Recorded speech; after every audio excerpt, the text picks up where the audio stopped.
Hey guys, what's up? DMP here with Pod Often and AJ. Pod Often is I believe, lieutenant in Hexus, and AJ is a leader of Solus, the leader of Solus. One of the leaders of Solus. And we're here to discuss the post-max mentality today. So, to you guys, when did you max? AJ, when did you max? And July 5th, 2015, somewhere around there. what about you, Pod Often? December 17 to 2016. Baby. December 20. What? December 17, 2016. Oh, I think okay. They said December 2017 to 2016. I thought you made up your own date just now, man. Yeah. Made up your own date. That would have been cool. So, like, when you guys maxed, did you have goals right after max, or was it just like, that was your goal and you were gonna see what you were gonna do next? What was the question, sorry? Like, when you maxed, was that the goal, or did you have a longer goal than that? Well, I was gonna do post max anyway, but I wanted to max first because I wanted to. I don't know if it was because if I'm trying to remember now, I don't know if it was because I wanted to get like a actual decent overall rank, or if it was just I wanted to max, but I'd like to have the feeling of maxing again because there wasn't a max cape back then, so it wouldn't have been because of perks or anything like that. So yeah, it was probably a mix of those two reasons, to be honest. My goal was maxing. I was actually thinking of like playing less when I maxed, but it turns out I started playing more. And at first I was just doing like clue scrolls and stuff, and then eventually I started doing like the basics like winter tod and wines, and then eventually I started AFK fishing, and then the whole fantasy EHP thing started, and that's when I started going hard with thieving. Someone laughing? Me. What's going on, man? There's just so much background noise. It's because I'm fucking moving chords around and shit while listening to you guys. Only on one of my videos, man. Okay. So basically, you guys maxing wasn't the end goal. So now what that means is you have to develop a mentality post max when you can't just see a 99 achievement on the screen, and you basically have to have a 200 mil mentality Don't hold those at cards. that point. You know what I mean? Yep. So discussing that, what was your first plan of action at max with skills? Like, what skills did you guys go for first? Hunter, because I need money. Like big time, I needed money. To do what? To well, the original plan was to actually flip on the main. So I wanted to build capital. Wait, can you hear me? Can you guys hear me? Yeah, you're good. Yes. You're good. Okay. So yeah, I wanted to build capital. Like at least like.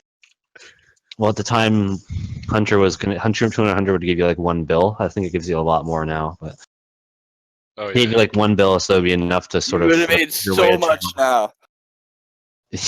What is it, like 1.8? Plus, it would have been faster too. So. Oh my god. But it was fine. It worked out because I had enough money for farming, like all farming through mining, and made money from that capital with the shop, using it to buy items and stuff like that. So it was fine. I don't regret doing Hunter first. No, you were super fucking motivated too. I remember. It was nice. Dave, Yeah. or guys, I'm gonna disconnect for like a minute or something like that. Is that okay? Yeah, you're good. Okay. You're good. As long as I hear "we" again at some point. I don't think he gets it. You did what? Oh, wait. Can you hear me? Yes. Hello? Okay. You guys hear me? Yes, we hear you. Yes, you're Oh, good. sweet. I just switched from wireless to wired, and the only thing that disconnected was my RS. Now we're wired hot. Yeah. Whee! I better hear "wee" again soon. We? Somebody's going "wee" real Oh, loud. that's the baby. That's the baby. The chat's going "wee." So basically, you wanted to make capital to merge, Yeah. which is a very common strategy that people do. You know, not even just because they're max, but pre-max to make money. And was it successful? Like, did it do what you needed it to do?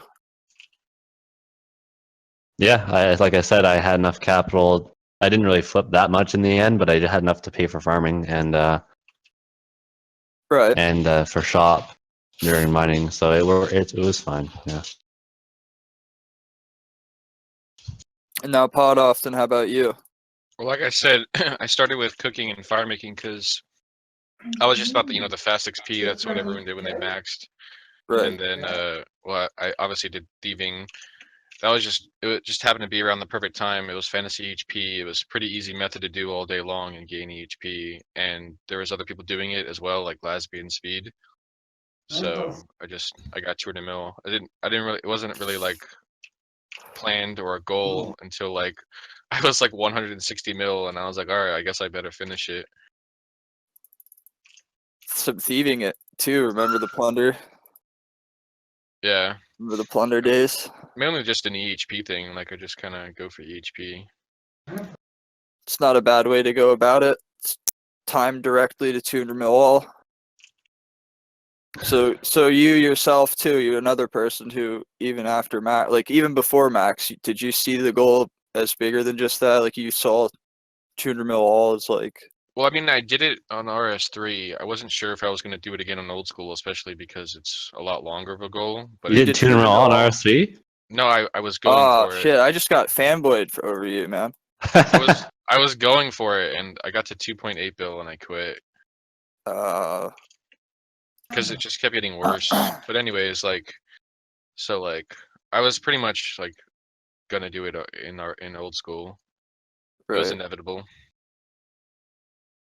Also, another thing too, like when I first started up, my first like goal as an efficient skiller, I guess, was 99 fishing. Like I was doing it 99 by 99, and before I like set the goal of 99 fishing, I was like, okay, I want to do 200 mil fishing because then it'll give me 99 strength and 99 agility and cooking, and it'd be like, and it's like a macro efficiency of fishing first. And I was thinking sort of that way, so I was already sort of thinking about the 200 mil all mentality, but I kind of gave up on that and just when I got 99 fishing, I was like, actually, fuck it, I'll just do all the other 99s first. But like I already had the idea of skilling post max before I even like wanted to max. If that makes sense. Makes sense.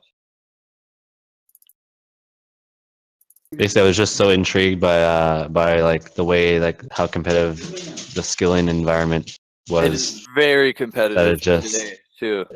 I just fell in love with it. Well, not fell in love, but got really engaged to it early on, and I haven't really stopped. I haven't really disengaged from it since. I fell in love with her. The competition. I fell in love with it. That was the one thing for me. Like after max, I had this competitive feeling towards Slayer.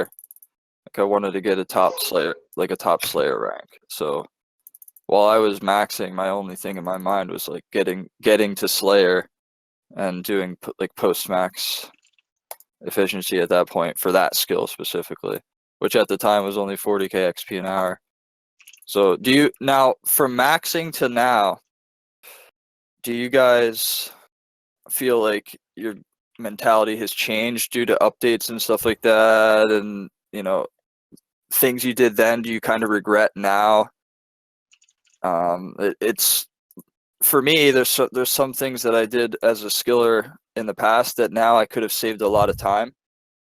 But do you feel like did you really did you care about that stuff more pre-max than post-max, or do you care about that at all? That some of the stuff you did while you were maxing is now not even efficient. and I mean, just the methods, or what do you mean by some of the like stuff? like Slayer got faster since you did it. Cooking, things It, have changed. Things like metas have changed. Do you feel like you would have enjoyed maxing more now? Basically, is what I'm saying. Do you feel like that would have changed things for you if you did it in the current meta? Things would have changed.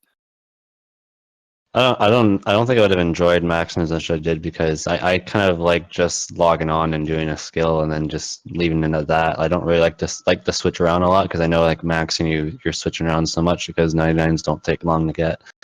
Right. But in terms of like the methods and stuff like that, I mean, I don't really regret, because I was doing what was efficient at the time. That's true. Because Chrome Remote wasn't a thing, like, so people didn't really think about zero time melees, and then stuff like Redwoods wasn't even the game, etc., etc. That's part of the big mentality nowadays, and like none of that was really, like, people didn't even use alts, because alt game was kind of always looked down upon from like 90% of the community, I'd say. Frowned then. upon for skill hopping was heavily frowned upon. Altscaping was frowned upon. Doing barrage on your Slayer tasks was frowned upon at one point. Well, it was just not even known. It was just not known at one point. So many adaptations within this skilling community, and most of it is driven by the fact that people have a mentality beyond maxing, like that's not the end game for them. So thankfully there is that post max sort of, there's a large group of post max players that have long-term goals, and those goals are only going to grow, and hopefully that community, that sort of niche community, continues to grow in numbers, which is like the post max players and their whatever their grind may be. But the thing is, I wonder if they think very macro efficiently or not, or if they're sort of just going with it. Did you always think macro? Like, Yeah. even you? Oh, I died on one of my accounts. Fuck. Oh, that's not supposed to be in a video. Oh well. I was watching it. I was like, do I tell him to like drink a pea pot? That's okay. So were you guys always macro efficient, or did you just sort of do what you felt like doing? Not at all. Well, what it felt like doing was being macro efficient. That's they kind of went hand in hand, I think. So when I was maxing, I was super inefficient. Like I did redwoods, dark crabs, soul runes. I literally did like everything AFK except motherlode mine. I didn't do much motherlode mine. I actually did a good amount of 2S2G 3 ticking. You enjoyed it? No, I didn't. I hated it. I could only do it for like a couple hours at a time, and then I would go and like AFK souls, and then come back, do a little bit. A couple of hours is not that bad, especially like back in the day. Yeah, 2 hours was like what I meant. A couple hours. It just didn't feel like a lot to me. Like I couldn't just sit there and do it straight, which I hated. Now I can. I actually like mining. I could do 3 tick 4G, so it's all good.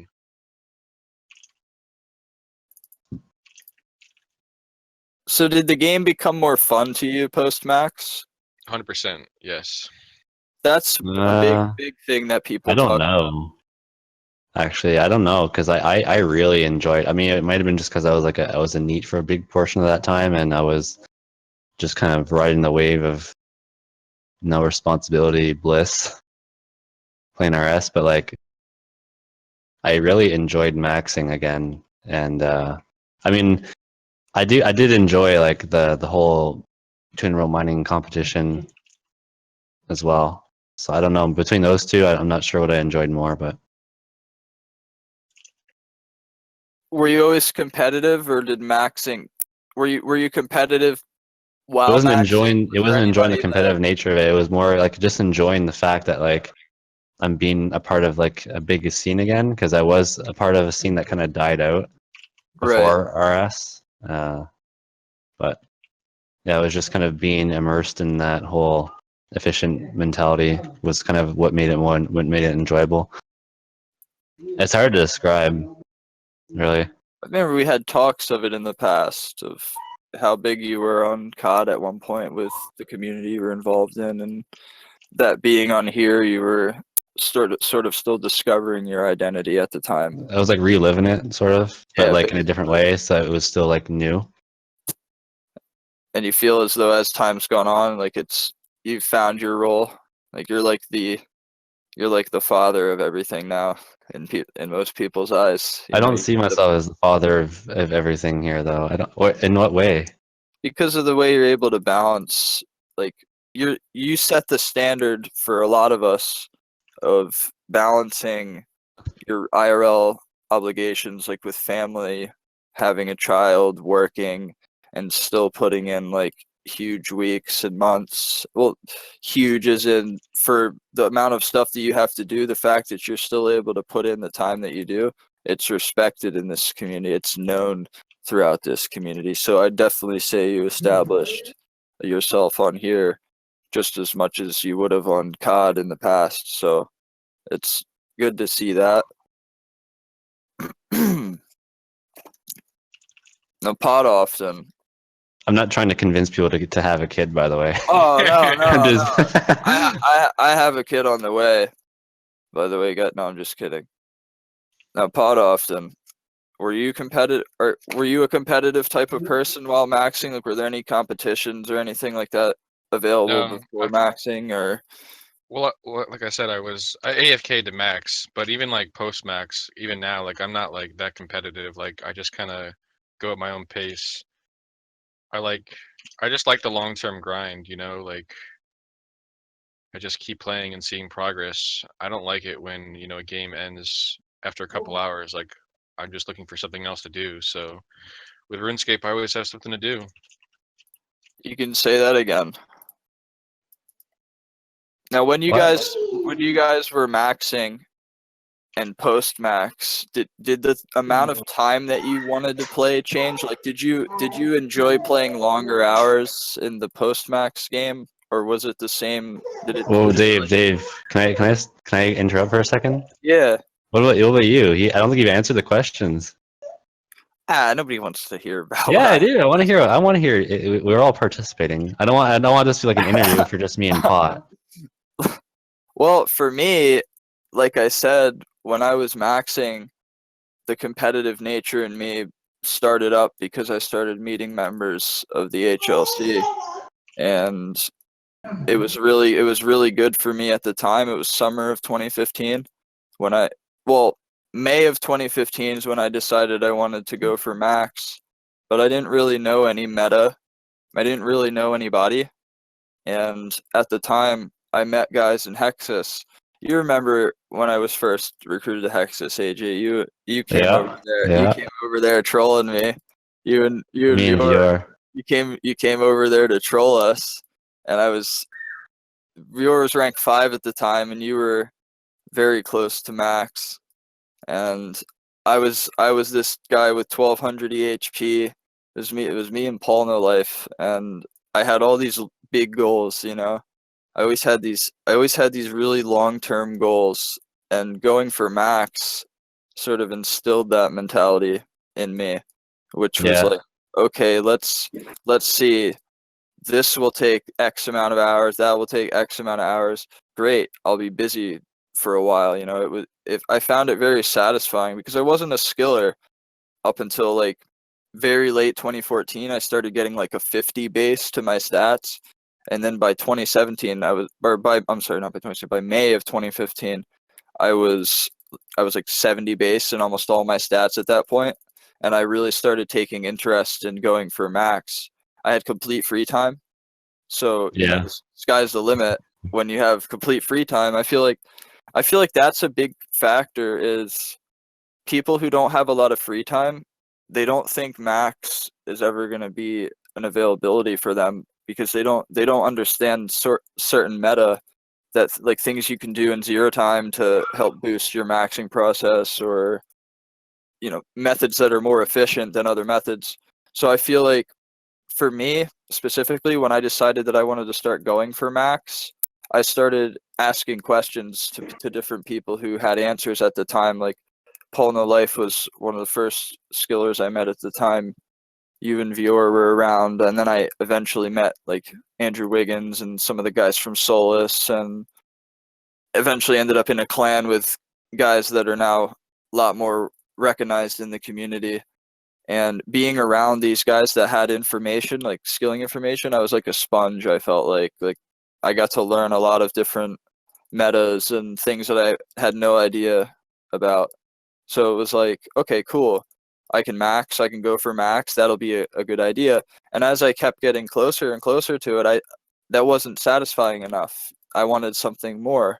So then the mentality started growing, and once I maxed, I started playing an alt, and I needed money coming in, and I needed to do this and I needed to do that. This sort of competitive drive began, and it was very motivating, and it carried me to a point where I got to a point with specific skills post max that it started to become like, wait, is there a way that I can do things faster? Is there a way that so then a sort of skill hopping mentality began, where I skill hopped from what my goal for max was originally. I skill hopped from that, and I began a more macro efficient route.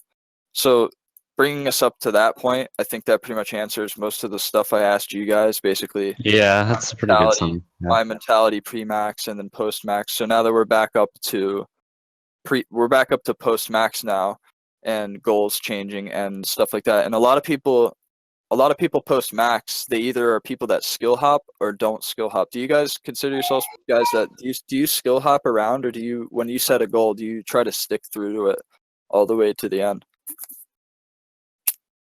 You can go first, Pot. I'm definitely a skill hopper. I don't really set goals. I just kind of, I just play. I just make sure I'm doing something at all times. Yeah, I've kind of went to the skill hopping mentality a few times, and yeah, at first it kind of seemed like enjoyable, but then like after a while I kind of felt sort of aimless. Like I felt like I didn't really have much of a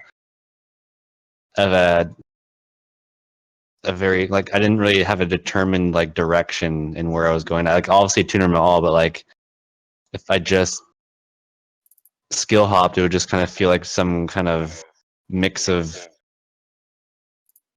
random things for like 3 years basically or more, and then like I don't know, like I like taking things one at a time. It just feels more simplistic, and it feels more easier to wake up to, easier to wake up and do, I guess. Like something you can just wake up and do, not really something you have to like think about and strategize that much. Routine. So like it's more routine based, I guess, if you're just doing one skill, because you can kind of integrate the simplistic nature into like the rest of your life basically. And that's that just kind of makes the game in general, and kind of my life in general more relaxing and more enjoyable, I guess, when I kind of just take things one at a time. And I kind of apply that to IRL as well. Just kind of don't try to throw everything in at once. Just kind of take it one step at a time. And that helps. Yeah, that's me. Yeah, helps you complete your goals, because then you break it down to that one goal. Yeah, if you break it down to one thing, if it breaks down to one thing, it's just easier to sort of optimize that one thing. It's like example, like I have fishing right now. I'm trying to optimize my fishing weeks. I also have like a few small exceptions that are kind of obvious opportunities. Like they're too good. Like I do agility while I'm at work because it's just such a good opportunity. It's so much better than just AFK fishing. Right. Because yeah. But what about money? But, you like a big thing for a lot of people, agility is sort of seen as like the money making, post-max money making period of time. Like for you, do you do methods, like do you make money during all the skills you train? Like do you try to do things to make well, I money? mean, obviously not during skills like construction and prayer, but like if there's like fishing, you can make money during, as long as you feel like playing in all, like. And it's not that hard to do something as simple as like an amethyst doll or even a gargoyle, because I know there are a few people even doing mining right now that are doing gargoyles, which some people that I wouldn't have imagined playing in alt during skills like that are doing it. So it's not like it's not really as hard as some people might say it is. But if you want to make all your money during agility, like, yeah, all power to you. Like, there's no problem with that. It's just that in my situation, it's more beneficial to just So there you do go. my Yeah, agility as 0 time, I guess. you pretty much touched But another thing I wanted to talk about, but continue. but back on to the skill hopping thing, I just don't like you know, like, oh, I'll do like 2 hours of fishing, and then maybe I'll do some lavas, and then I'll do some hunter, and then I'll go back to fishing, and then I'll do some construction. Like that kind of mentality would just be it'd just be kind of stressful because there's just so much going on. I already have so much going on IRL either anyway, so it's just more things to add onto the pile, and yeah, it wouldn't work out for me. It might work. Like, I know for people like I think Karma, he skill hops a lot and it works out for him. So it just depends on the kind of person you are. If you want to skill hop, or if you want to just do like a skill that's all straight, or 200 mil straight. I like Then I like moving between money making to burning capital. Do something that makes money, burn the capital on a buyable. Make money, burn the capital on a buyable. That's the way I've been playing this game since max now. And for me it works. It keeps me motivated as a whole because I'm going for 200 mil all. So as a whole, my buyable game is basically doing the things that I can to pay for buyables while doing buyables basically. And now I've gotten to a point where I'm basically skill hopping between making money, spending it directly. So for me, skill hopping for me has kept things fresh. Like if I get bored of something, I'll go do something else. Like if I spend 2-3 months doing the same thing, I get kind of bored. So for me, it's like if I do something else for the meantime, it kind of makes things interesting, and I can get back to I can get a better mentality going again, and then return to that eventually. But yeah, that's an option too. Like, you can just keep going off the boredom, and then you keep doing something else. But yeah, the way I see it, if I would have done that, it would have been like I would have been a lot less focused as a player, and it would have been I would have been a lot less disciplined to do the big end game goal of tournament all, I think. And I think right. there is a benefit both ways, and I see your argument there for sure. For me, it's always been this game for me has always been a matter of am I having fun? Am I enjoying what I'm doing? Now, I know it's cliche to enjoy the game. You're supposed to be, I'm not having fun, I'm competing, blah, blah, blah. That's sort of the, almost a joking stereotype nowadays. I don't But hear that. it's a meme nowadays. People at one point were saying as a joke, if you're having fun, you're a free rank, basically. Like you're supposed to be taking it seriously and you're supposed to be competitive and blah, blah, blah, blah, blah. Well, that being said, I first see what I'm going to enjoy most. If I'm enjoying something, I'm less likely to burn out. If I'm less likely to burn out, well, there you go. That's just the fact at that point. So for me, it's always been a matter. Oh, my cannon degraded. Fuck.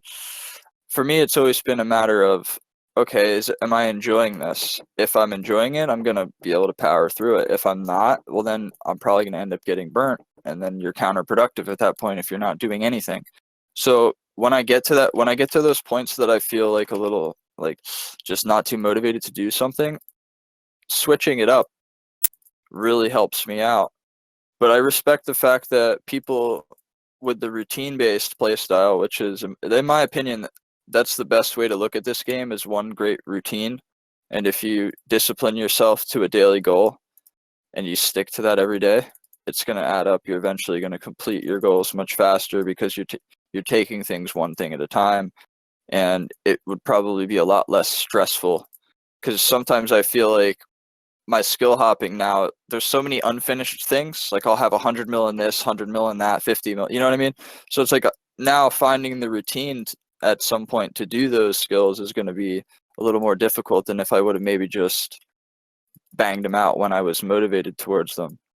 But that's okay. So Yeah, you've pretty much said it all, I think. that pretty much covers that. Now, are there any things that like do you wish there would have been more perks to the max cape, or do you think that everything was good with like when they put out the max cape, do you think there's enough incentive to max? Do you think that will drive people, just the incentive for the cape and the perks that come along with that? There's too much of an incentive. It's too good. Yeah, I think there just shouldn't be a max cape, to be honest. Really? I just wish it didn't come out. Yeah, I thought it was funny when he asked the question. I was like, oh shit, now I have to say this part. But No, I I like kind of the I kind of wished there cosmetic wasn't a part. max cape I've always liked because the look of the max cape. yeah. Yeah, I can see why like people want the max cape and like I can like some of the perks like they're little small things that help for sure. I mean, I particularly don't really like the mining one because it's just a straight buff. It's not a perk. But I mean, like it's fine, I guess. And it'd be kind of stupid to kind of remove it now because like you'd be putting other people like certain people at a infinite advantage over others. And I mean that's So you don't think you you're can see not this. one of those best in slot people that's like should be best in slot. You don't agree with that? You don't think just because a person spends all those hours to complete 99 all that you don't think that's warranted to have like a best in slot? Well, I think if you want to max, you should be maxing because you enjoy skilling, not because you're forced to to do something to get like look at like dragon claws for example. Like people use those PK all the time. Imagine if you had to force somebody to do 100 raids before they could wield dragon claws because they were dropped from raids. Like it's sort of that kind of thing. Like if people want to PK, they should be able to get ready to PK like pretty quickly and not have to worry about getting a like certain requirements or something like that. I mean, like small things, yeah, sure, but like if you want to PVM efficiently, you have to get a max cape, and that's like 2,000 hours of not PVMing basically. So that's under the belief that, skilling is skilling, the completion is a personal achievement based goal, and you shouldn't have to have a reward at the end of the tunnel basically to make you want to do it. So like there are people that max because there's a max cape. Like that's why they do Yeah, it. You know what I mean? And that at that point it's like that's cool. But players like that, no offense, they don't really, in my opinion, if that's their goal, it's just because there's a so they're not going to compete cosmetic. if that's what you're saying. No, yeah, exactly. Like at that point, I don't see that. I don't see those types of players as much of a long-term type of competitive mentality. But it could change once they max. Do you think? Do you think that some people like maxing? They may not. Have you ever met anybody or talked to any players that were going for max, but they didn't plan on it afterwards, playing afterwards? But then once they maxed, they became like super competitive. Like, Um, do you think people can become automatic yeah, competitors? there are people like that. I know there's people like that for sure. Yeah, you could say it's sort of like it's like a bridge. Like the max tape it acts as a kind of bridge, and if you get to the end of it, it's like you have a decision to make, sort of, or it's like there's a crossroad at the end of the bridge, and you only get there by crossing the bridge, and the bridge is the max tape being in the game. As Randy once said, it's the gorilla off your back. Like maxing is like that big thing for the person going for it, because a person who's never maxed before on their account and is in the middle of it, it doesn't matter how many people who are maxed tell them like, oh yeah, it's easy, it's this, it's that. Every person going for max goes through their own struggle. You understand? They all go through their own mentality changes, they all go through their own goals, their own grind. But then I feel like maxing gives you a sort of feeling of validation in a way, because then once you're max, your XP and your EHP and everything, you become that ranked player in the game. You understand? So then, like for someone like me, once I maxed, I saw like, oh wow, I'm the 100 and whateverth person to max. I can get top 100 if I start going hard. Is what I started thinking to myself.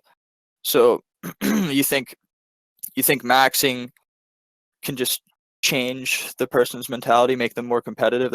I agree with that, because I was, and someone in the chat just now said as well that they went through something similar. So what about you, Pod Often? What do you think on that type of thing? Once you maxed, did you become more competitive because of it, or did Yeah, it really? I did. I just the ranks, because like once you max, like you gain XP and you go up in ranks for XP. There's no more total levels to hold you back, like a certain skill holding you back.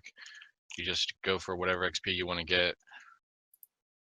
And I wanted to get top 100 as well. Like that was my goal, and now it's like top page, I guess, is the goal. Top page. The Maxer's dream. Do you think, as time goes on, do you think maxing will reach numbers in the 10,000s? Do you think there will be like Oh, 10,000 20,000s, 50,000s, 100,000s. Like, as time Yeah, goes I on? get enough time. Yeah. it's just gonna keep increasing You as don't long think as it'll we ever? survive. You don't think that? You think this type of mentality will continue to grow? As long Not as only people that, keep it's being just born into this world and people start attaining the age where they get interested in the RuneScape, then the number will keep increasing. Because some of the population goes, some of it, there's new population that comes in. So So now there'll be this new first, players coming in that want to max, basically. I hope that that makes me feel good about things. That makes me feel like it's a more longevity in the skilling community. There's more of a reason to put out content and put out post max content because of the fact that there will be upcoming legions of maxed players, basically. And I feel like as time goes on, as this game continues to grow, as more and more skillers start going for max, I hope that they take some of these. What we've talked about this past half hour is basically like some of the lead up to max. Some of the we touched on some of the mentalities involved with going for max and some of the things that motivated us. Some of the things that was there anything demotivating to you guys? Like, was there any sort of snags on your road to max that, like, whether it have been stuff IRL, stuff in game, was there any rough patches where you kind of felt like you weren't going to be able to max, maybe like in your inferior state, I guess you could call it? Yeah. Well, when I had finished agility, runecrafting, mining, and a lot of the slow stuff, I think, and then at woodcutting as well. And I had to get a job, and I thought that, oh, this job might burn me out. Like I might just not have enough time to play anymore. And that was one thing. And then like also when I was doing prayer, I was like misclicking a lot, and I buried like 4 bones in a row, and I just logged off the game because I wasn't enjoying what I was doing, basically, because it was just so frustrating. So like those two are probably the only ones that come to mind. How about What you, comes to mind Potoff? for me is mining. Like mining used to be like my biggest thing. Like when I was maxing, like I could only mine for like 2 hours, and then I would log off. I wouldn't even play for the rest of the day sometimes. Do you feel like, pushing yourself through those times where you were demotivated, do you feel like that built you towards the type of competitive players that you both are now today?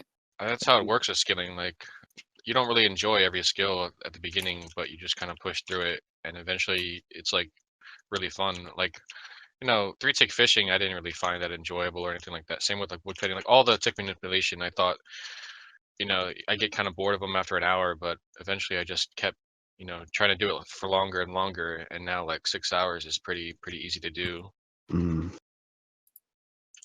I mean, like I was gonna have to get a job anyway, either way, at some point in the future. So I kind of have to deal with the whole balancing IRL with RS. That was kind of the snag for me. So I had to learn to balance at some point, and might as well start early on. Well, at least Nightmare Zone is a thing. Like I probably would have been scared to balance IRL if I didn't have Nightmare Zone. Now, Yeah.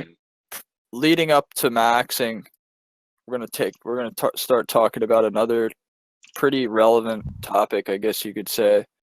Up to maxing, did you guys play alts? Like, was Altscape a thing for you guys pre-max? Was that any sort of No, did you take any sort of steps to making zero time money while you were maxing, or did that mentality come after max? that came after Max and after Hunter, actually. I didn't want to play. I wanted to be like a non-alt user, basically. Like, which was basically what most people were doing, actually. Most people were non-alt users, so it wasn't like out of the ordinary or anything like that. Now you see nowadays with so few people that choose not to play alts. But was there other stuff there you mentioned other than altscape? Just like zero time things in general. Did you do any sort of zero time type things? Like, did you do any were phone methods even a thing when we were maxing? I don't even think they were well known. I think people memed about like TeamViewer and stuff like that, but no one actually seriously did it. Right. I played an alt because of RS3, like, so I already had an alt. Well, technically, Pot Often is my alt. Like, it was just meant to like PVM for fun. Oh, like in Lynx Titan. Yeah, I guess. Lynx Titan was an alt. Mini Lynx. Yeah, I just wanted a PVM while I AFK stuff on RS3 because everything was AFK, and I had a rune mining alt, and I just kind of used that, and then I eventually turned it into a rune crafting alt as the rune mining got bad. So I was doing like double nats with agility. I was doing double nats, I think, when I was doing like soul runes on my main. And I think I was also doing like double nats with dark crabs and redwoods. Like, I wasn't like being efficient, but I thought I was. Yeah. So now that comes to the point of when. What were you, Dave? When did you start getting the alt mentality? For me, all throughout maxing, I had this very self-sufficient mentality. And for me, and most of the time I was maxing, making your own double nature runes was CML efficient at the time. So for me, there was this sort of self-sufficient mentality. I would make my own money. I wasn't going to play alts. I wasn't going to do Nightmare Zone because the clans I was a part of at the time, you weren't allowed to do Nightmare Zone in Hexus at the time. So that wasn't even an option for me. And it was sort of, oh, I died again. And it was sort of seen as almost frowned upon, as I think we said this earlier, like playing alts and stuff like that. It was almost seen as like sort of immoral, and it wasn't. Oh, they're very immoral. It was actually widely frowned upon for a very long time. You could catch hate, and it still even is. Like, there's still some people that look down upon alt abusers. Like, it's a very, very minimal, like very small group of them, but they're just not relevant. It just keep going away and going away.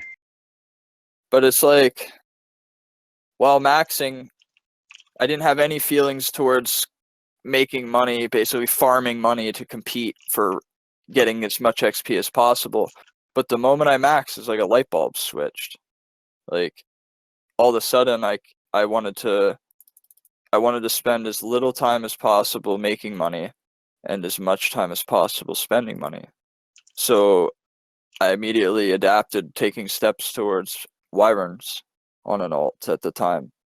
And once I did that, it opened up a whole new opportunity for me as a player, because all of a sudden I didn't have to stop my goal. I had a pricey goal. At the time, Slayer was 10 GP, 12 GP per XP, which was because you would cannon all your tasks. You would AFK. Basically, you would do melee cannon Slayer, and that was meta at the time. Yeah, but 10 GP per XP, you're only spending like 40k an hour or 400k an hour or something like that. Yeah, you could easily fund it. Yeah, so you could fund it through one alt. So that was the big thing for me, was like, wait a minute, I don't have to stop. Because originally when I maxed the goal, I went for 20 mil RC. I wanted to do RC to pay for Slayer. So I was going to do an increment of money making, an increment of Slayer. Well, as soon as I maxed, like I said, I didn't want to go and be getting rune crafting XP because it was much slower than doing, playing an alt. And for me, it was a matter of, how can I take things up a notch here? And, playing an alt was the best option at the time. And it made me much more competitive, because then all of a sudden my quotas that I set for myself, like monthly quotas that I set for myself, all of a sudden they grew, because there was no slowdown period. It was constant income. And that took on a whole new aspect of the game for me. So it's like, do you guys think if there weren't alts allowed, do you think there would still be as many maxed people, post-maxed, competitive mentality? Do you think it would be more competitive, less competitive, or what do you think on that if alts weren't allowed? I don't think there'd be more for sure. I think might be less because people find alts fun to play, and being forced to not play an alt might make the game a little more boring for some people. Yeah, I think it'd be less competitive because not everyone likes rune crafting, and if they had to rune craft to 200 mil to fund stuff, like they would just hate it. They wouldn't do it. I mean, I could still see people doing like gatherers and stuff if they're into that, but I feel like if you're into gatherers, you'd like rune crafting. So yeah, probably less people competitive.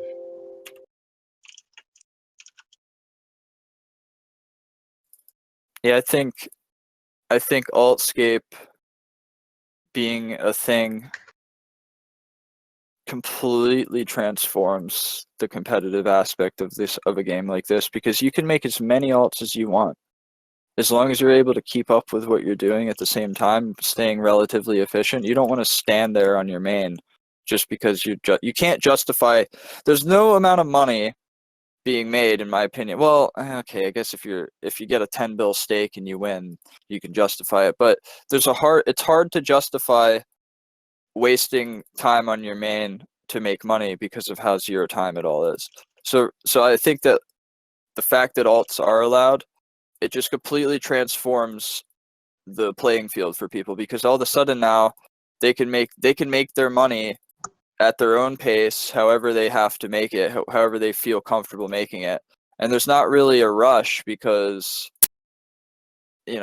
what's the rush when it's a long-term goal anyway? So I feel It was never really a rush.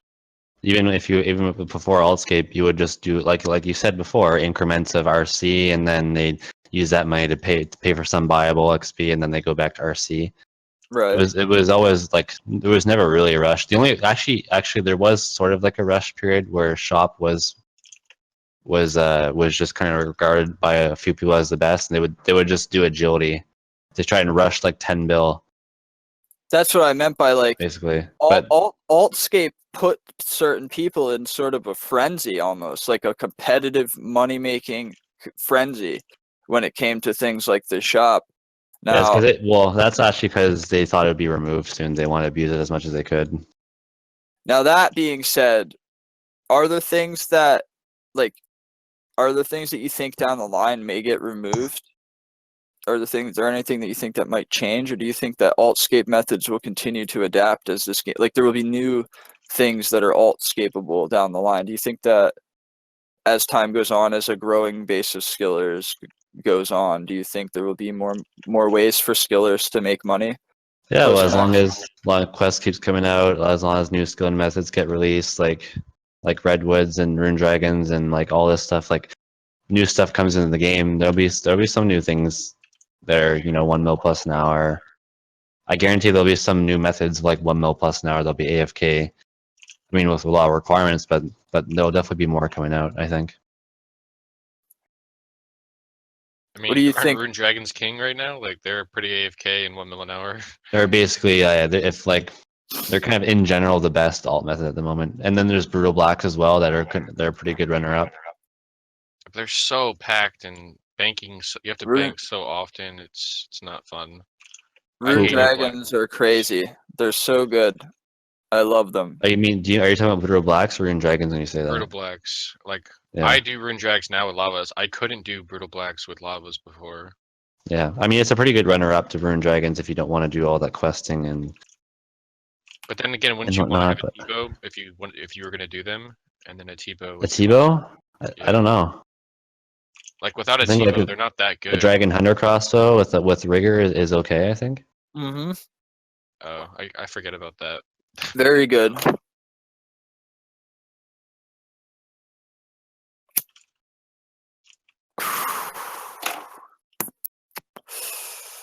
So did you guys set competitions between your friends besides like your clanmates? Did you find setting like sort of friendly competition towards Max? Did you guys have any friends that you raced by chance? Like, did you try to compete with anybody?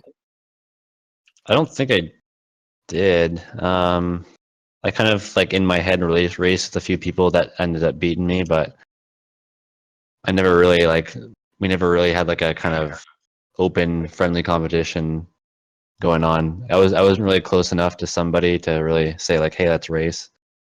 Right. I did race Paul. I think I raced Paul at like 99 woodcutting or something like that. He said I'll beat you at 99 woodcutting. I think I beat him on that, but other than that, That was when not you. really. That's when you became known to me. At that point, was with your woodcutting day. At the time, it was like this crazy. Like to me, it was like this crazy amount of woodcutting XP. Yeah, it's because no one did the sneak with Sarah Brew's method before. What records did you guys set pre-max, and what records did you guys set post-max? If you want to answer now on that one, Pot Often, you can answer that one first. I'm not really good at records. Definitely didn't set any records when maxing, but my only decent record is Slayer Day record. That's the only one I've got. What'd you Yeah. get? It was almost 2.6 mil. It's like 2,590k Slayer XP in 30 hours. Is it still rank 1? Well, Froggen has always been up there. He was there when I got it, but I don't know if that's legit, like 30 hour or what. I heard rumors that he did like a 12-hour log or something like that to start it out. I don't know. But it's number 2, so it's good enough for me. It's good. I had a few records that I went for leading up to max. I was sort of like, I was going for the rank 1 farming month. I was going to have it beat by like 15 mil at the time. So I was getting up every hour and a half and doing herb runs like 24 hours a day. I was doing like 4 mil farming and like 85 EHP a week alongside of it, of other stuff. So if you can imagine, like at the time I was playing so much and I was going for farming records at the time. That was my thing. I got like the rank 3 month and I got like a top 5 week, I think. I don't know. Nothing really notable, honestly. I've never really been much of a record setter because I can't do like 30-hour records and stuff. And I have a hard time keeping a very consistent schedule. So yeah, Slayer just worked out perfectly for me because, you know, there's cannon tasks where you can AFK, you can eat food, you can go to the bathroom. But I feel like to do like a gathering skill, like to beat Harry's fishing day, you have to like not eat anything and like pee that's in a not going Pringles to cup be and eaten. stuff. Well, no, you can just eat with one hand and then click with the other hand. Yeah, but you don't want to go to the bathroom and stuff like that. Like Piss bottle. Strap a piss bottle on, and then you don't have to. I don't want to go through the tip. Slayer was nice no and effort. easy, you know, like nice and AFK. Yeah. The challenge of Slayer was just staying awake. That was it. Also, like Smoke Devils when you're sleep deprived. I think I died like 3 times during Smoke Devils. Especially now with the whatchamacallit, spec transfer out, you can easily beat my day record if you try. So has going for max and being max. Oh, can I answer that? Yes. Yeah, I was gonna say that like pre-max, I was definitely a bigger record setter. Well, I definitely had the mentality for setting records more so than post-max, but my post-max records are better than my pre-max ones. But I definitely I was a record. I had the mentality because I had the time to do the records. I guess like I had the free time to actually go for days and weeks, not so much months, but I did do a good hunter month, I guess, with work involved. So, but like post max, I just kind of did it whenever I did have the time, and I try to do this. I try to do I kind of tried to set the bar with records, I guess, which I sort of did with hunter, but not so much because people didn't really know that it worked during that hunter week, so it wasn't really regarded as anything special. It was just enough to beat Linkstein, and people just thought it was that. But it was a lot.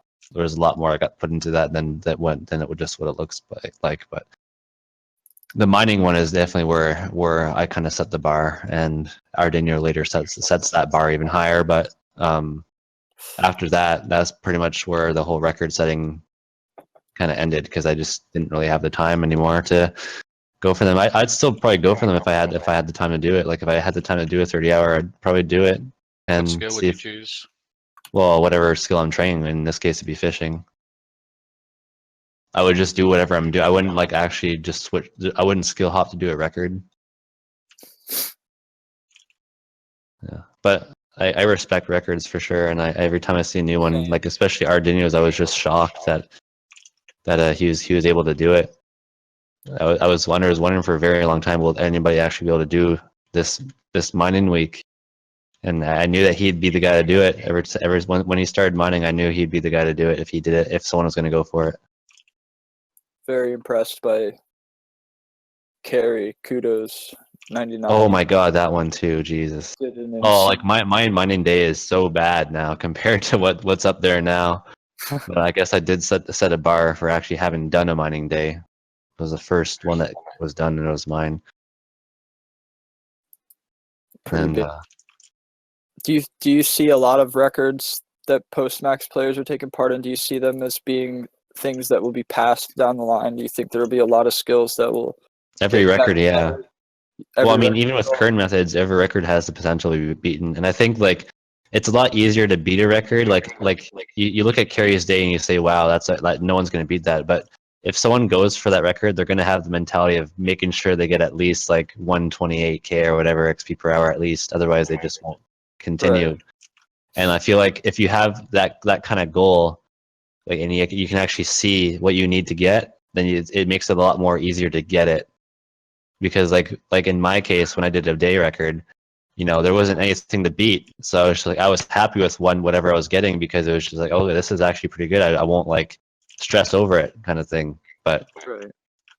you know, I think every record has the potential to be beaten for sure. It's just whether or not someone wants to do it What do you think is and going to be the has the hardest one ability to to do it. beat? Definitely Carrier's Day and Ardina's week, and his month, I guess too. Like the mining records are all pretty far up there. Like it'd be hard to beat them, but I do think they're beatable. And then even Harry's fishing day as well is. Very relevant question was asked towards this topic. Do you dole out more respect? What in terms of records? What do you see as more respectable? 30 hours, weeks, months? Like, what do you see as like the players that are putting the max players and the players that are putting in these records? Which do you see as like the more of a challenge and the more respectable out of them, or do you sort of give the nod of approval to all good records? Like, Really depends on the record itself, I think. But the week records, as the bar that's set for the week records, I think is more impressive than the bar that's set for the months. I think the months could be pushed up a little more. Like the general month record could be pushed up a lot higher. I mean, skills like mining and fishing, Ardina did a pretty good job at setting the bar for month records. But I think that like they could definitely be set higher.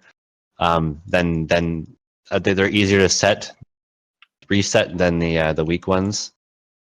I think the weak ones are definitely the most impressive right now, but that could change. I don't think the day records are the most impressive. Yeah, I'm impressed by all records just because I find them very difficult to do. But I'd have to say I agree with the week. It's just because people do like 140, 150 hour weeks, like that's insane. I don't know how people do that. I mean, I think like month for Hunter, that's still Link's Titan. Like that could easily be beaten with one ticking. I'm waiting for someone to do that. That's Yeah. been set for so long. I remember that when that was going on. That was years ago now, and it's still number one. Like, what records are you surprised that haven't been beaten? And are there any surprise that you're surprised The aren't? Hunter, like he just said, the Hunter is probably the most surprising one, to be honest. You think that within the coming months or year or time coming up, do you think that It'll be beaten. something It'll like that definitely be beaten. Yeah. It's just because Link's played so much during that month that he was able to do it. But if someone did that, the Pizeri method or Circa method, whatever you want to call it, it'll be beaten. Just give it time. I think woodcutting could be beaten as well.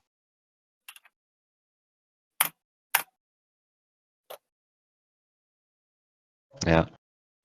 And then there's definitely a case to be made too. Like you could say that like, well, the month records are harder because you can't really sleep deprive yourself as much You gotta longevitize yourself. I don't think that's a word, but whatever. We're gonna make it a for word. the months. It basically just requires free time and determination for a month. Yeah.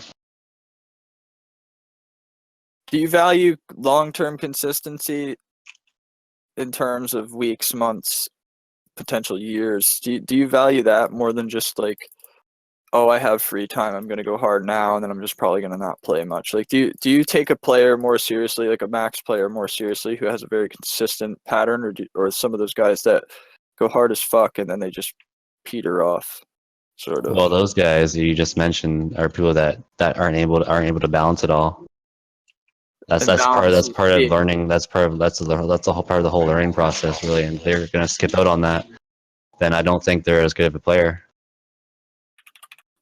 I mean, you could make a case that like there's like those people see no point in playing if they can't go hard like completely. So like you can make a case for that as well. But if you're gonna value if you're gonna, in my opinion, if you're gonna generalize all players, I think that's definitely a trait that should be regarded definitely highly, is how well they can balance. And some of those players could be skipping out on it because maybe they're too afraid, or maybe they're unable to, and they give up. Now, balance is key. That being said, how does what steps can a person take to balancing themselves with obligations and playing? Like, what would you recommend? What would you guys recommend to somebody who's either going for max or they're maxed, but they're not sure on how to get everything done in the day? Like, they have work, they have obligations with family, this, that. Like, what would you recommend to somebody who's going for big goals, but their time is constricted? This is one thing I actually did recently, and I would look at the time to max not the time to max, the time to tournament all page on CML, and then look at the percentage right now. Like if we're talking in the present right now, if you want to see yourself as a top 25 in the future, and you think, oh well, I have to just quit my job and quit school because I won't be able to make it to the top page. Look at all these people that are so far ahead of me. Look at the top Look at the virtual high scores. Look at the time to tournament all page on CML, and you'll see that people are so far away anyways that you have 40%. ample time. You have so much time. There are only 30 people that are 40% of the way. I think that you could probably play like 30, 40 hours a week and still get top page by the time people start getting tournament all. Easily. Like it's so achievable that that's the first thing. This is the first thing you have to realize. If you don't have the time to play, to put in 100-hour weeks, and you're thinking of giving up because you can't do that, because you can't compete with anybody else, just realize that in 3 years from now, if you keep just playing consistently and just keep up with a routine, with your work, with your school, with RS, whatever, in 3 years time, you will be somewhere.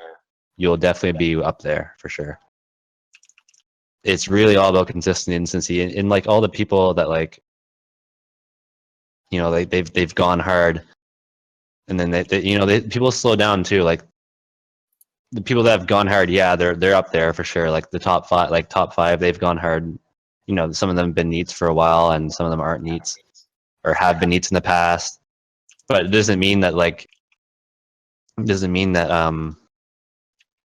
looking at them, they haven't been neats forever, and then they've definitely been in your position before. Well, if you check their time overall, you can see a lot of guys that are top 10 now have averaged maybe 5-6 EHP a day consistently. Yeah, that too. Like Jace is pretty much the best person to look at if you want to be inspired for the purpose of consistency. Like if he doesn't have any EHP week above 90, I think I don't think he's ever done 100 week, and he he just shows that if you just do 70-hour weeks, like you could. Well, I mean, obviously you'd have to start when he started, but look where he's at now. Just playing a little bit amount, not 18 hours a day, just consistent, 8, 9, 10 hours, and you get somewhere. You just keep climbing ranks. You keep climbing ranks. You'll eventually get somewhere years down the line. You just have to be patient, and you have to realize that you're not going to get rank 1. You're not going to get rank 1. There's no point in trying for rank 1 anymore. That's You know, the if you don't thing. have A the lot full of free, if you don't have full free time, it's not the end of the world, basically. Even like looking at me, like I'm still like I still have the potential to climb maybe a few ranks here and there. I'm not gonna get top 5, but I mean, you know, I could still climb a rank or two. I might lose a rank or two, but you know, I'm still kicking around even with how busy I am. Anything is possible, really. You know, you don't have to be doing 120-hour weeks to get somewhere on the high scores. Is basically what I'm saying. a lot of people think that, unfortunately, they have this mentality that, well, the game has already progressed. It's So all or nothing. That's what their mentality is. It's yeah, all or nothing. yeah, exactly. What do you think, Pot, on this type of subject? Like, what do you think? I As feel like in, AJ hit everything. Like that's yeah, how it there's not really is. much more. Can't really Well, say it any better. you could also say too that like if you're not enjoying the game and you have all these responsibilities, then yeah, you should probably cut it out. If you don't feel like you're gonna enjoy the game anymore and you're not enjoying the game, then fine. But if you still enjoy the game, just play in your free time, and the XP and the EHP will come. And maximize like phone zone and phone redwoods. Like Here it's we like go. the best thing to do. It's just you Yeah, live on your phone. just Do Artie Nights yeah. while they're still a thing. You know. Wait, you I'd could say play. the goal How, is just to always stay logged into the game, whether you're on a phone or you're on your exact. computer. Every waking moment that you're available to it.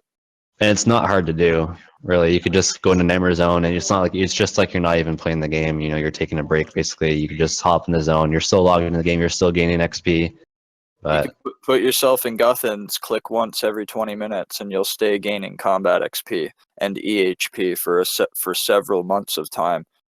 If the person is, if they don't already have that XP, that is. So that being said, too, how does for people that may not know, how does a person go about using phone methods? Like, what do you guys use to get onto your? I use my phone. Well, no, I mean, what app? This isn't going to be just the guys on the street. It's going to be on YouTube for guys who aren't available to this type of stuff sometimes. So there's going It's to definitely be people asking, what application do you guys use to be able to I think access? everybody uses Chrome Remote. Yeah, Does I used to anybody use use anything Viewer, else? but that's kind of obsolete now. I feel like Chrome Remote's safer and easier to use. So that's Google Chrome Remote, and you get that. You can get an extension on the Google Chrome extensions, and then you can get the application on your phone, and then basically you're able to access your computer wherever you have a data connection or a Wi-Fi connection, and you're basically able to perform tasks that you would normally perform. Like some things you're not going to be able to do. Obviously, you're not gonna, unless you're fucking insane. There's going to be some things that you can't do. You're kind of limited, but there are a couple options you could take. What would you guys say, like? Besides Nightmare Zone, obviously, what else would you say are pretty viable things that people could do on their phones if they had access to the application? And what would you guys think what would you guys think in that? Well, I'd say Redwoods. anything that doesn't really involve a lot of right clicking. Anything So, that's I left mean, click only is pretty viable. I did So, barb fishing before on my phone, AFK barb fishing. It's not bad. and that's a good one. That's one that I do personally. Yeah, there's a wide, like you could even do soul runes. You could do agility. Oh yeah, agility's good, but most people tend to think of agility as a money-making skill. If you spend all your time on your yes. phone, you're not going to make enough money for touring Malal unless you're like AJ and you can do double nats while fishing like a god. Yeah, well, I don't do that anymore. It's not You really do worth double it because you could just do rune dragons instead and make more money. Oh, those are really cool. Actually, no, that was the stream that I remembered you doing last. Yeah. Barb fishing and double nets.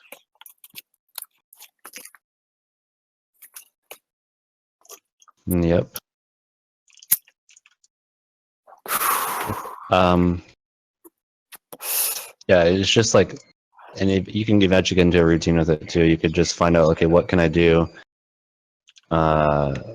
Redwoods during like IRL based, and you can find out like what's like. Eventually, you'll optimize your kind of phone playing with also your PC playing, and kind of integrate the two together. And you just increase your weeks if you're busy. Well, brings You a know, whole new you level can of cut down. competitive nature to somebody. Yeah. Also, Yep. you may get less EHP doing redwoods, but like you're gonna run out of nightmare zones, so it's good to do redwoods if you can do them over nightmare zone. Yes.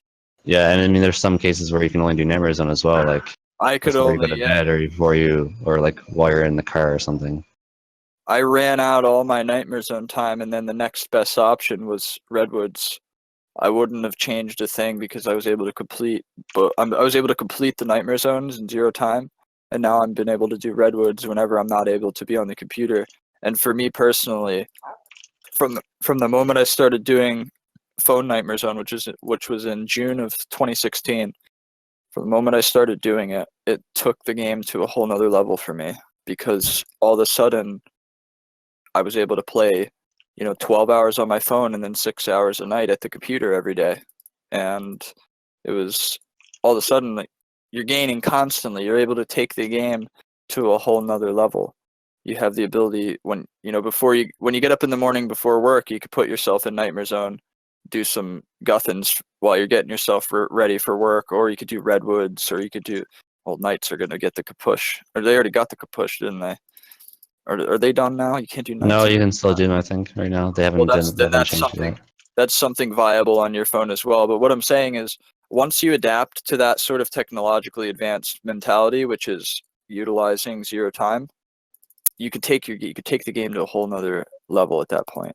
You all of a sudden, an obligation becomes the ability to gain XP if you're willing to adjust the effort. Now, most jobs nowadays, you could be on your phone. I don't care what anybody says. People are on their phones texting each other. They're on Twitter. They're on Facebook. Now, what if I said that in that even less time spent, even less data used, you could be gaining XP constantly? And at that point, the people that are able to be on their phones, they're put into a whole nother area. They're put into a whole nother bracket at that point. And for someone like me, and I'm sure others can relate, it put me in a more competitive mentality because then all of a sudden you can complete your IRL and you could still be making gains in game. So I feel like the ability of 0 timing methods, like being able to do things constantly, takes this game to a whole nother level competitively. And I highly recommend it to anybody anybody who's trying to take things up a bit. I highly recommend that they would invest time in downloading the Google Chrome app. But inevitably, old school's coming out, and that's where we're gonna. Inevitably, old school's coming out. Inevitably, mobile's coming out. So, what do you guys think about that? Do you think mobile is going to increase down the line? There's going to be a reason why more people come to the game and inevitably max? Do you think it's gonna bring a lot more of a crowd of people in because of that? I think it's just gonna be the people that kind of download a game and play it for like a week or so, and then they move on to another game. You think so? Like that's how most people. No, that's how most like phone gamers are. But the average people who are already playing, I feel like they're going to be more inclined to start playing on their phone and Yeah, making that more too. progress. Exactly.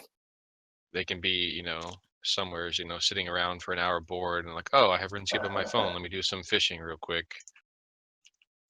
So you think it will? Yes, it will make things a little more competitive. Do you think some people will become more competitive just because of that? Like, oh, yep, I'm able to be on my phone now. That's gonna add in like somebody who may have had hours a day that they were able to be on their phone playing, but didn't know about Google Remote. Now all of a sudden, if they had a mobile app, they may have just added 2 to 3 to 4 plus EHP a day to their total account progress at that point. And I feel like technology and these advances and them putting mobile on the game, I feel like that is really going to change things. I think it'll be more than, like you said, the pre-existing player base that doesn't currently use phone methods is going to be able to use phone methods now. But then I didn't even think of it like you just said with the phone game people. The people that only hear about the game on the phone may only just putz around on their mobile app. But yeah, that's how most people play games. Yeah, but I mean, there are some people that will like actually just find the game and stick to it like that. I don't know. There's some people that play like. It'll bring them to the game? Do you think it will bring new people to the client itself? This is I know there's people that like play played Clash of Clans and stuff like that like a year ago, and there's some of them are still playing it today. So, yeah. I mean, like, what If if you ever heard someone of that like game. they start playing on their Heard of phone that, and they're yeah. like, I can't play with my phone. I need to play this on the computer. So then they go back home and start playing it on the computer. There you Is it go. annoying to play on? Have you I mean, I tried it? personally don't like playing with Chrome Remote Desktop, so like I just Well, I mean, with switch. actual mobile, it's probably gonna be more user friendly, right? Yeah, but it's still good. I feel like it'll still be annoying. Like RuneScape is the kind of game where you want to play with a mouse and keyboard. Do you find it to be an addiction, maxing? Like that type of mentality, the type of, you know, grinding things, big goals, long-term goals. Do you think addiction ties into that, or do you think it's just purely enjoyment? Humans are addicted to progress. You think that's the derivative? That's basically it. Yeah. I feel like maxing is kind of short term compared to Tournament All. Like Tournament All is addictive, like just because it takes so long. You think it grows as you grow? Like the hunger for that progressive mentality. Do you think did it grow for you guys as you've gone? Has it gotten more, or has it just, you know, aged well? Basically, has it just It's become aged well. your routine? The alternative, basically. Yeah. This is definitely hasn't kept growing. Do you feel maxing and playing under this mentality? Do you feel that it's changed aspects of your life? Like, are you different? Do you do things differently in life since you, like, are you better at things in life? Is what I'm saying. And I heard a lot of people say this, that playing efficiently and setting goals for themselves, it It actually helps made you them more focus efficient. more. Like it helps you center your focus more on what you're doing. You get stuff done. Like this past week, I had like an hour to kill between one of my classes, and instead of just sitting there in Nightmare Zone, I was like, well, I might as well take advantage of this time to like do homework, so that way when I'm home, I'm not at Redwoods, I can play. So I kind of just, try to do stuff better. Same here. It it taught me. I know it's kind of juvenile that the game. It took me 19 years to finally learn this type of mentality. At the time when I maxed, I was 19, turning 20, whatever. But it took me that long to finally learn how to compartmentalize things, if that makes sense. Like all of a sudden, I was thinking of little ways to do things faster. You know, like do the garbage. For me, it was take the garbage out, come back in, put the bag in. Well, then it was hold the bag in one hand, hold the new bag, do it with one hand, put it in, and then it's all done in one. You know, just little shit started becoming more like, you know, almost. I was almost competing with myself to see how fast I could get back to the computer, if that makes sense. And it was because I started setting these disciplined goals on RuneScape, like the skill-based goals that I set for myself. I carried that mentality over into the things that I do in life now. So now whenever I do things IRL, I try to get them done as fast as possible, but as efficiently as possible as well, for however I'm able to do it. So it's definitely been, that was definitely maxing, and that sort of post-max mentality definitely tied in for me into the real world as well. So Yeah, same here with what you said. Except I don't really like try hard the chores in Yeah, the same way I you're don't do saying, that. but oh, I do, I dude. kind I of go think so of fast. I do think of like ways to manage the time better for sure. I Just run when I do things. Like I just run. Like I don't waste like a second. I try to do things as fast as possible, but without fucking them up. yeah. If I do things too fast, then I would mess it up. But I mean, I was thinking more on the lines of like knowing what you should be doing versus what you kind of feel like you want to do because of having that sort of discipline. So now we've talked about we've talked about our cases and going for max. We've talked about those types of things. I want to ask, when you were maxing, like before you knew that that's what you wanted to do, who was like a motivator? Was there any specific players, and what about them was motivating to you at the time? And do you still find motivation from those people today? So Pot Often, how about you? I have to go with like the streamers who stream scaling. So it started out with Sick Nerd, then Randy, and then Aubrey, Automelgy. I just liked watching them stream skilling, and it kind of wanted made me play more efficiently. and I just did. Yeah, my main ones are Trance Music and Link Sidon. Trance mainly because he had this sort of I could just like he was someone I could actually like hear from, and then him express like that sort of competitive mentality. And then Link Sidon because he actually had the sort of he had that basically optimized routine where he could play 17, 18 a day and then still and do it every day basically. It was just all that he kind of emphasized the routine aspect of the game, and it kind of grew on. Kind of usually try to adapt that sort of thing. I kind of integrate that nowadays. It was actually when I was coming up as a skiller before I knew anybody in the HLC. It was like March, April, May 2015. I was, believe it or not, one of my motivators at the time was Mr. Mammal. And his videos, like seeing him with like stats up there in the 80s, and you know, it was like, wow, you know, this guy's got all these stats and he's doing bossing and he's doing this and he's doing that. And from him I saw like Autumn Elegy's maxing videos, like his progression videos towards maxing. And it was, to me at the time, it was exactly what I needed. And for those fans of Mammal out there, I wasn't taking any sort of shots to put him down as a player. I was just saying that he's not regarded as like an efficient skiller nowadays. So I thought it was kind of funny that, but anyway, Autumn Elegy's like his maxing videos, the ones that he did, the ones where he, you know, did progress videos, video number whatever, and just seeing that sort of progression took it a whole new, took it to a whole nother level for me. And at the time, the group of friends I had as well, and that's something I want to ask too. Did you have like a group of friends that motivated you for your maxing? Like, was it something between friends ever? Oh yeah, yeah, definitely.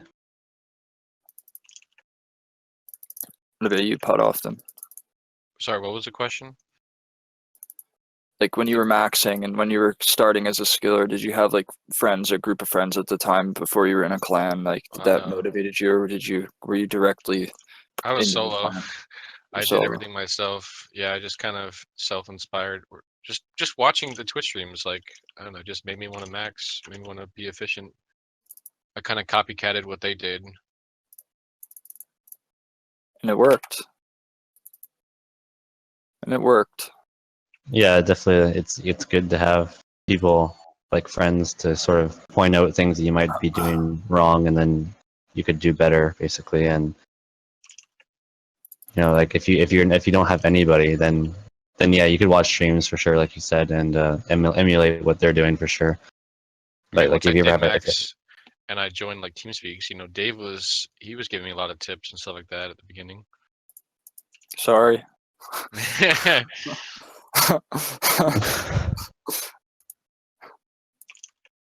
Did you find motivation amongst your peers towards max, or was it like you said, it was just your own personal thing? Was it ever a matter of like you were demotivated and a friend kind of gave you that motivation to push forward, AJ? Like, it was a bit of both for sure. It was a bit of both.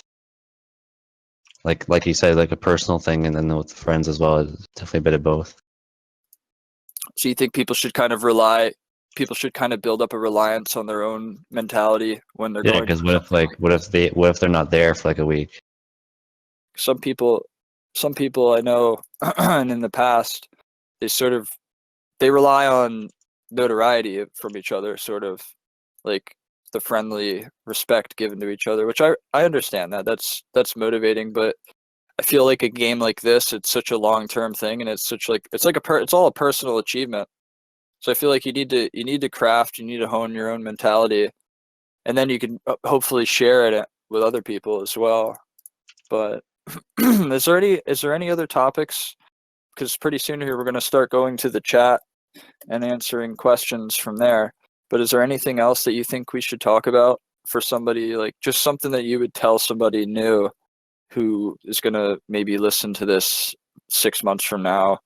Or like, is there anything that you could tell somebody to keep them fresh, almost to keep them, motivated at whatever stage they're at, like just something from your playbook right now. What is your sort of motto right now? Like, what is your sort of mentality right now? Not sure. You go first, Pot. When you get bored, train a new skill. That's what I do. I mean, like, I'm a skill hopper. You were saying earlier that people will skill hop like, every couple hours. Like, I will do a skill, like, I will stick to a skill for a couple weeks and then probably end up switching. Yeah, there's different types of skill hopping for sure. So keep things fresh is basically what you're saying. If you're getting Yeah. bored of something, main thing. I mean, my Keep reason it is interesting for I yourself. enjoy every skill, and I want to train this skill. This is fun. I want to train that skill. This is fun. So I just kind of keep bouncing around. Yeah, that's relying on a skill being fun. Yeah. Like, what if no skills are fun? What do you do then? I wouldn't play. Well, for me, Exactly.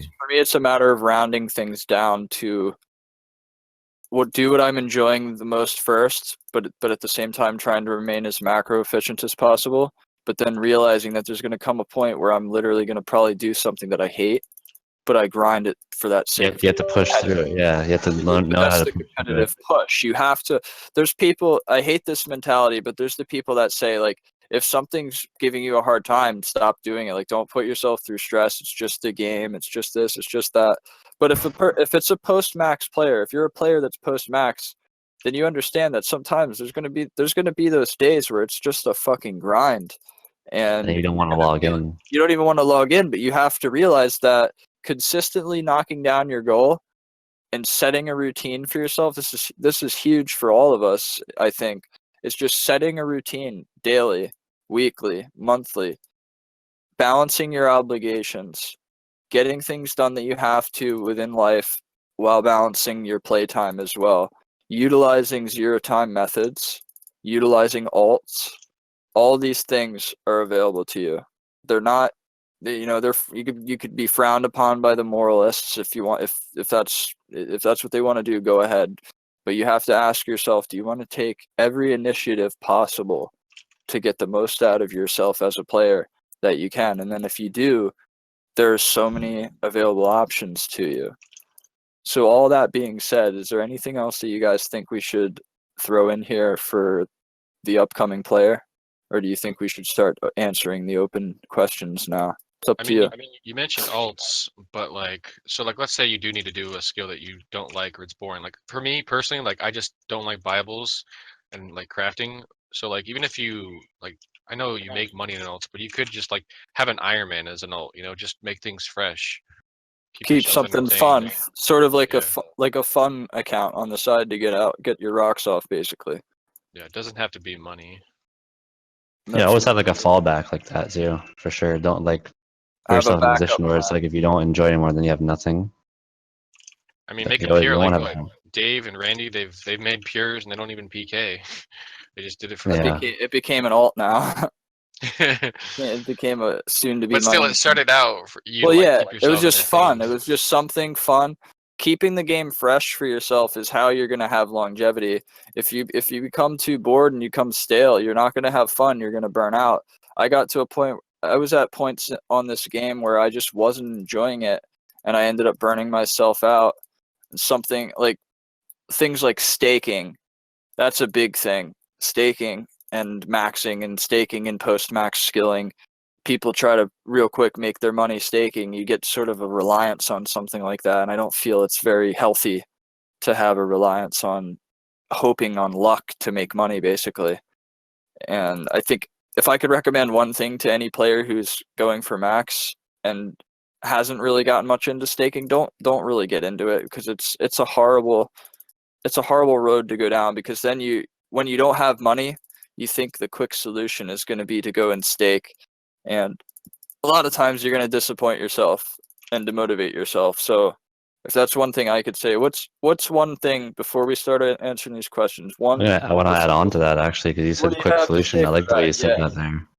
Because That's how I see that's a it. mentality they could use for other things too, and they try to find a quick solution for something else, and it doesn't work out for them, and then like relying on those Take quick the solutions easy way. isn't. Don't cut Yeah. corners. If you're serious as a player, if you plan to be relevant, in however ways you want to see as relevant, whether it be what your clanmates deem you, whether it be what you deem yourself, whatever relevance you're shooting for. Don't take that shortcut to that. You're not going to be satisfied, and it's probably going to blow up in your face.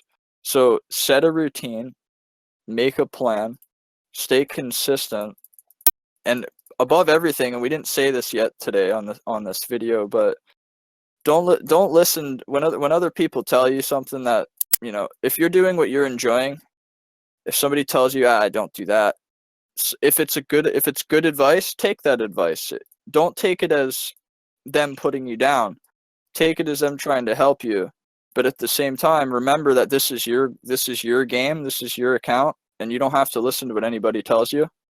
And you shouldn't feel bad. Like, if there's a method that you do that isn't the most efficient, you shouldn't have to feel obligated to force yourself to do something just because someone else says it is. So that to me is big. Was there ever any time where you guys were less than efficient, or you guys were always just animals when it came to that? But was there ever a time where either you had a friend that you tried to help when they were maxing, you tried to give them advice, and they kind of just rejected it? Was that ever? Yeah, I've always given lots of people tips. I Whether try to they help want to accept it people. or not is up to them, though. I try to help people all the time because they're always asking me, like, how do I make money and what should I do for this skill? And I always tell them, and they always ignore my advice because they're like, oh, that's too much work, or that's boring. Or That's the thing, man. The people don't want to. A lot of players that play this game, they want it all. They want everything. But then when it comes to the actual reality of the situation, like how many thousands of hours a lot of stuff takes, and the time dedication, the grind dedication, they don't want to put in that sort of effort. And that's understandable. Not everybody's going to want to put in that type of effort. Now, do you guys ever see yourselves as players that will dabble in other styles of the game? what do you mean? Maybe Like, pets. will you ever go for pet hunting or PVMing or PKing, or like, is that ever something that, now that you're post maxed and beyond and you have goals still along the side, will you do anything along the side of your account, or do you think you'll just keep things? Oh, you mean like scaling? before Tinder? Yeah, like on the road to Tutor Mill, do you ever think you'll divert? Do you ever think you'll go off course a bit and dabble in other things, or do you think that you guys see yourselves as people that will continue to stay skilling 100%, and like that's the road you'll go all the way to Tutor Mill? I'd like to see myself as just doing it straight, but I mean, you can't assume otherwise because things can change. Yeah, there's a chance that I'm open to it changing, but I don't like want when to doing change it right now. Slayer, you might want to, get a certain pet, like the Hellhound or the Hell Puppy, something like that. Think pets motivate skilling? Do you think the people that go for those pets, do you think that's like direct motivation It for a could be lot like of a them? transition, yeah. And then maybe once they start going for those pets, they may find out that they enjoy skilling. Yeah. Say a PVMer who's never really bothered skilling wants to go for a pet, for example, and he finds out that the more woodcutting XP he gets, the faster he can get the pet. So then he tries to find a way to get the most woodcutting XP per hour, learns that there's tick manipulation methods available, and then enjoys that. Like, do you think it's something that could convert a lot of players, like the fact that there are skilling pets and that they're max escape? Do you think as time goes on there will be more people that turn to that mentality? No. I feel like most people who like skill for pets, once they get the pet, they stop. Like that's it. They're done. They're moving on to the next skilling pet. And Well, once I I think get all Kudos was going for the mining pet, and he kept mining or something like that. I don't know if that was the Really? reason why, but That's because he interesting. was a PVM before and he went into skilling. Yeah, because I'd never heard of anyone, like almost everyone I know that PVMs and goes for all pets, they skill for their pet and that's it. They're done. Yeah, it is definitely the most popular case. Like they'll do gem mining, they'll fish lobsters, like they'll just do whatever it takes for the best pet chance and then they're done. So guys, we've covered a lot of topics here on the our roads to max, sort of our different types of mentalities that we have. We agree on a couple different, we agree on a lot of different things, just because at the end of the day, there is sort of a specific layout of ideology when it comes to post-max skilling and the mentalities involved with that sort of play style and those sort of long-term goals. There is a certain thing that's common amongst all of us, and that's the goals towards progression and pushing ourselves to achieve our goals and enjoying our time spent, such on and so forth. But at this point, do you guys have anything else you want to bring up before we go to the questions from the chat here for a while? Nope. No, I'm good. I think that's pretty good on that segment. Now we're gonna start taking questions from the chat. I have to go and use the restroom quickly, so if you want to put those in there, AJ and Pot often are here to answer those while I use the restroom quickly. So go ahead, boys, at your convenience. Oh, jeez. Thoughts on needs? You better be prepared to, go through with it. Get your them all, be a neat, and It's have funny some that sort of Dave just left the bathroom and he says that. have some sort of backup plan for when you're done with RuneScape and you need like income, I guess. Well, it depends on why they're in need. Is it because they want to maximize the time, or is it because they don't have any ambition? There's kind of different things, I guess. If they want to maximize the time, I don't think it's the right route to go, because really, I think this game is, like, the way it's played is kind of designed to kind of be in support of the whole obligation thing. And I think people need to realize that. I mean, it's getting more and more obvious now with things like Redwoods and Neverzone. Yeah, I feel like a lot of people are just in school or working some sort of part-time job and just doing stuff on their phone. They don't feel too bad about it. I feel like more people would be neats if there wasn't such thing as like playing on your phone. Yeah, definitely. I think it's a good incentive, and like I said, I think it's I think that some people should realize. More people should realize.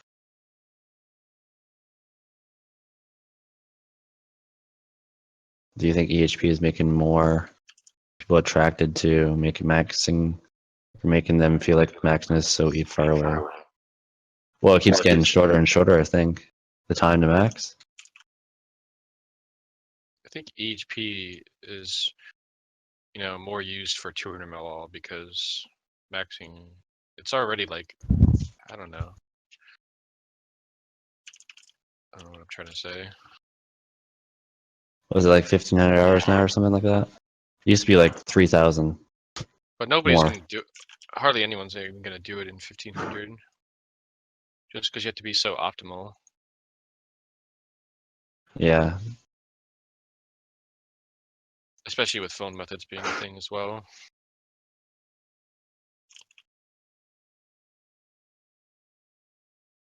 I wouldn't encourage going neat for RS now.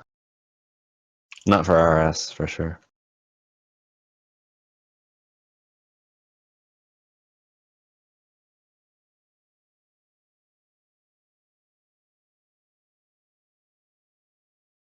The CMRNA XP tracking site website didn't exist. Would you still play the way we do? Probably not. I don't think so. Yeah, me neither. The whole EHP mentality is really morphed into, has been more really integrated.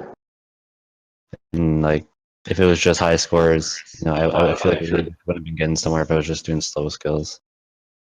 Because I kind of have the argument of like, well, it's 1 EHP, so it doesn't matter how much XP per hour I get, or what method I do for more XP. I could just do runecraft and get 60k an hour, and I'm getting 1-to-1. Or like it's not like I have to try and prioritize getting enough money for con as early as possible so I can get 1 mil XP per hour sort of thing. Get farther than high scores early on. Like that probably would have been the mentality for most people if ECML wasn't a thing. Yeah, I wouldn't feel forced to do certain things. Like I would happily do Oak Dungeon doors if EHP wasn't a thing. Yeah.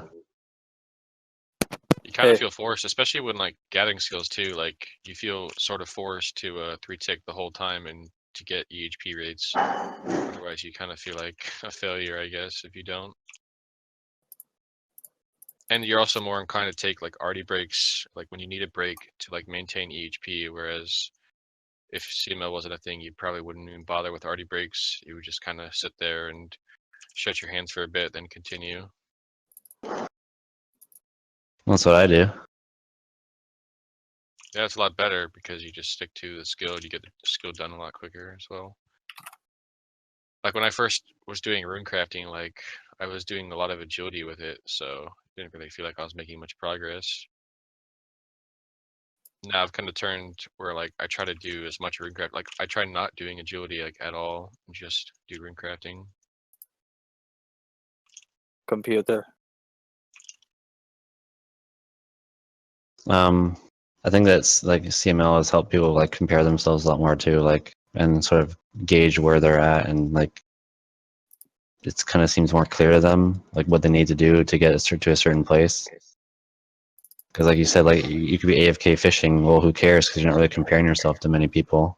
Because who are you going to compare yourself to? The guy who's got XP and all these Bibles, while you have all XP and these slow skills, and you're like right next to him on the overall high scores. It's hard to compare yourself to that guy. And you know, who are you going to compare yourself to? You should never. You could really, really demotivate yourself if you start comparing yourself to those that are better than you. Because Well, no, or the question was, is like the question is CML. If it didn't exist, would you still play the way you do? of course, DMP is the high scores. I would, but the thing is, as I've adapted as a player, CML has really been something for me to keep track of myself with, not just myself, but people I'm around, my clanmates, competitions. Like, I would still play this game the way I play, I believe. But then again, if there was never any CML, would efficiency be as known as it is today? No. Would people have the tools available to them to know what to do efficiently? Like somebody who maybe isn't in a high level clan, they would have never got the chance. Then how would those clans have even been formed in the first place? What would they have been based off of? It would probably have been off of previously used systems, or maybe off of total level or XP. But I feel like CML has made it so that people can really take that sort of competitive mentality to the next level. And I don't think the game would be the same without it.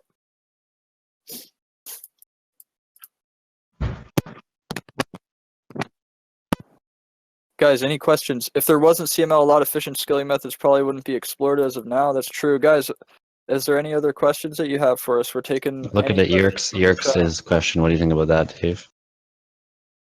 What did he say there? Do you think the EHP rank is more valuable than an overall rank? Of course. I mean, Yeah, because some people means aren't aside, maxed. that's the time to 200 mil all. Like, your time to 200 mil all is your time to 200 mil all. Will it change? Of course. But the same thing applies.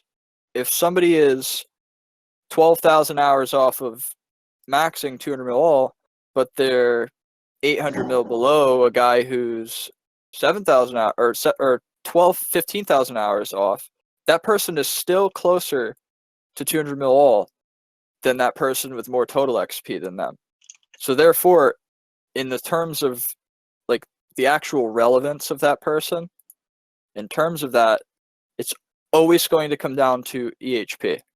No matter how much you dislike that fact, myself included at one point, DMP. But that being said, EHP and time to 200 mil all is what is respected and is what is held in a high regard in the high level community. And the actual conversations that are brought up and the actual people that are brought up, it's hours played is valued a lot more over your virtual high scores rank. So You also have to think about the people who aren't maxed yet and they have a lot of EHP. Like you wouldn't know who they are if they didn't, if they weren't on EHP. Like Right. you got Aziz and was it Beleg, the guy who did rune crafting and a bunch of other 200 mils. That's very well said there. The more casual player, the larger majority base of players will only ever know and will only ever give recognition based on your total XP on the high scores. Now, guys, we're getting to a point now where we're coming to the end of the recording availability that we have on this YouTube video.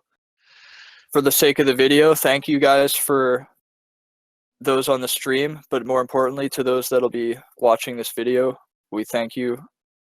And I wanted to let AJ and Podoften say what they want to say now too as well. So go Oh, ahead. thanks for having me, and see you later. Bye bye.